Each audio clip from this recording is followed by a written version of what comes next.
Right, today I want to share about decoding Powell, the policy signals from Jackson Hole.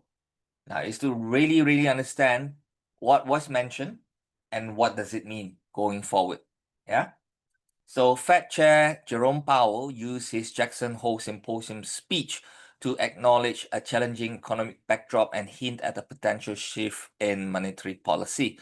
Now, in balancing the Fed's dual mandate of maximum employment and stable prices, right, Powell highlighted rising risk, to the labor market, even as inflation remains above target. And that's the reason why, just like I said, we have to look at the upcoming jobs and then the non-farm payroll as well, because these are very crucial data that could affect regardless if you are trading the foreign exchange, you are trading the indices, you are trading the commodities, even cryptocurrencies as well. It is going to matter. Okay.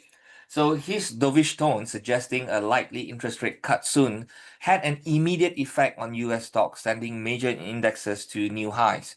Below, we break down what Powell said and what it means for the US stock market. Now, here are the key messages at the Jackson Hole.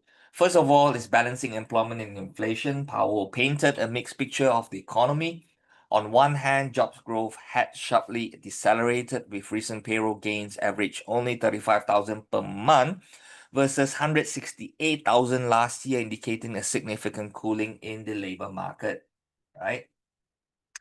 So the unemployment rate also ticked up to 4.2 in July, though it remains historically low.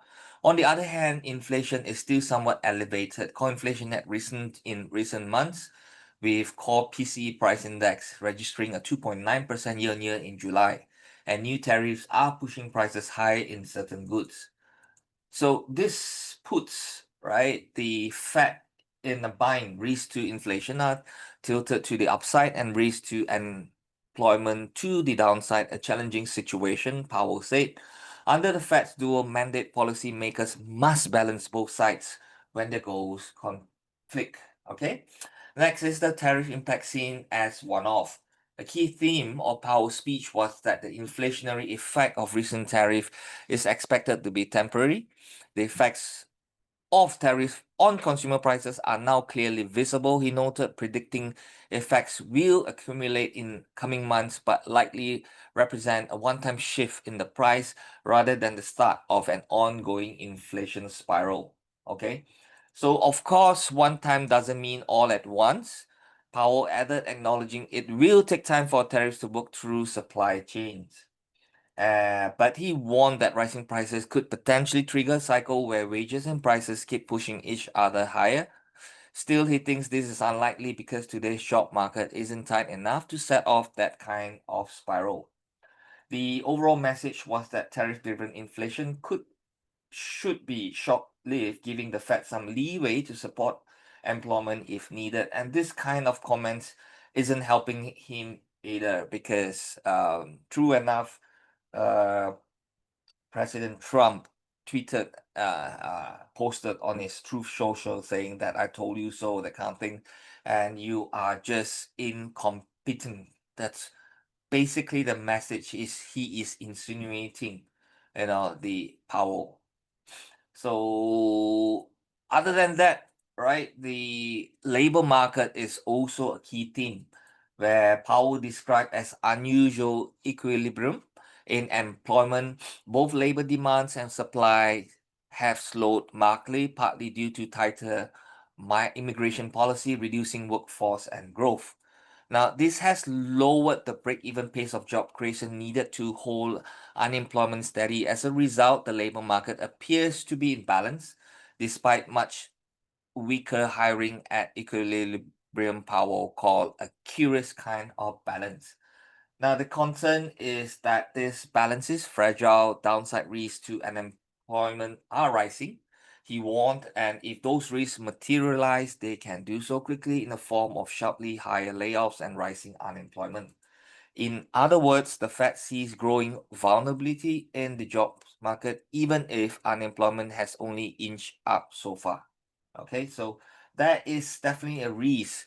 So thus, we should proceed carefully. This is the advice. Overall, by the Fed, the message given this cross currents, Powell signaled that the Fed is prepared to adjust policy to sustain the expansion. With policy in restrictive territory, the baseline outlook and the shifting balance of risk may warrant adjusting our policy stance.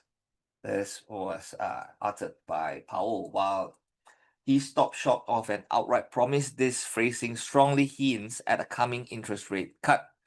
Powell emphasized that the Fed will proceed carefully and that no decision is set in stone, noting upcoming jobs and inflation data will be crucial. Still, many observers saw that the speech as laying groundwork for a rate reduction as Powell came in more dovish than expected, setting up for a September rate cut.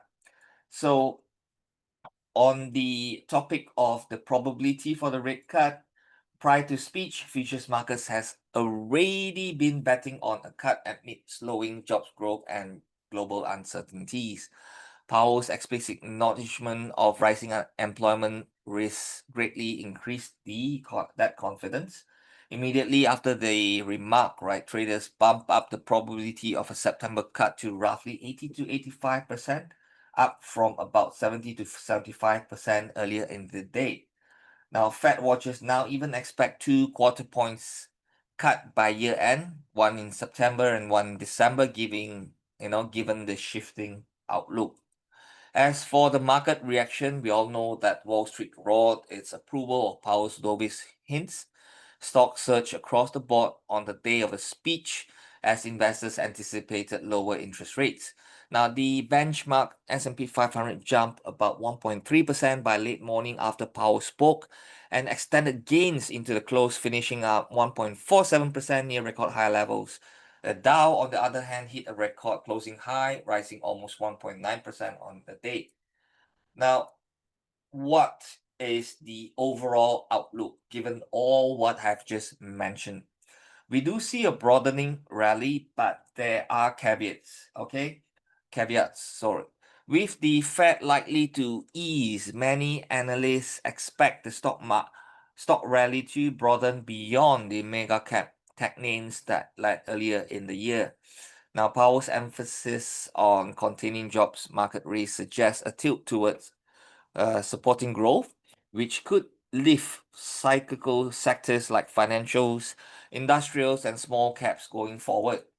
Now, indeed, market internals on the Jackson Hole rally, they showed strong participation from these groups, hinting at a more inclusive upswing in stocks. If manufacturing data like ISM index improves with lower rates, it could further boost industrial shares as well.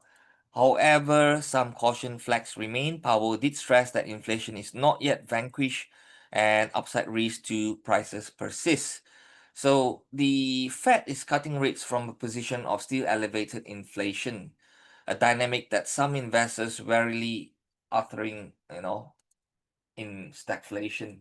So if price pressures, right, don't act as expected, the Fed's flexibility to keep easing could be limited, possibly tempering the stock market optimism. Because if you like it or not, yeah, they may cut twice, right? But it's still 4%, 3.75 if they cut 3 times. It's still a high interest, right?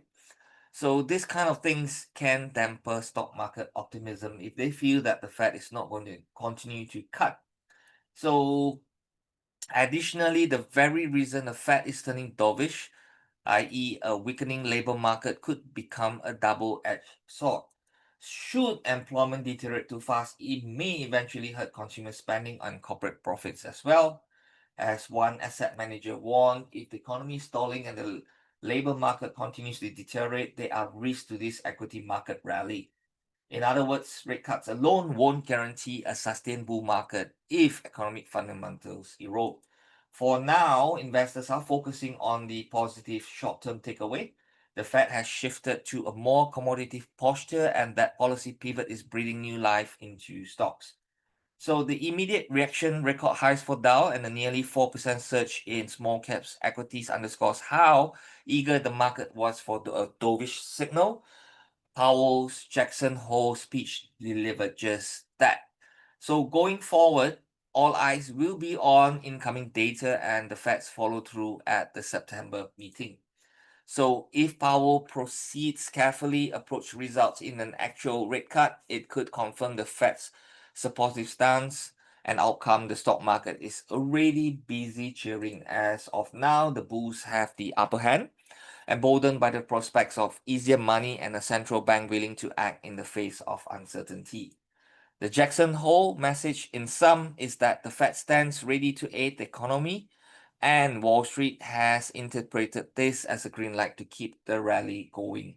Okay, so that's how we see in it. Let's wait for the incoming data on the jobs, and from there we would have a clear idea whether this cut could be 2 or 3 for the rest of 2025. With that, that's a report for today.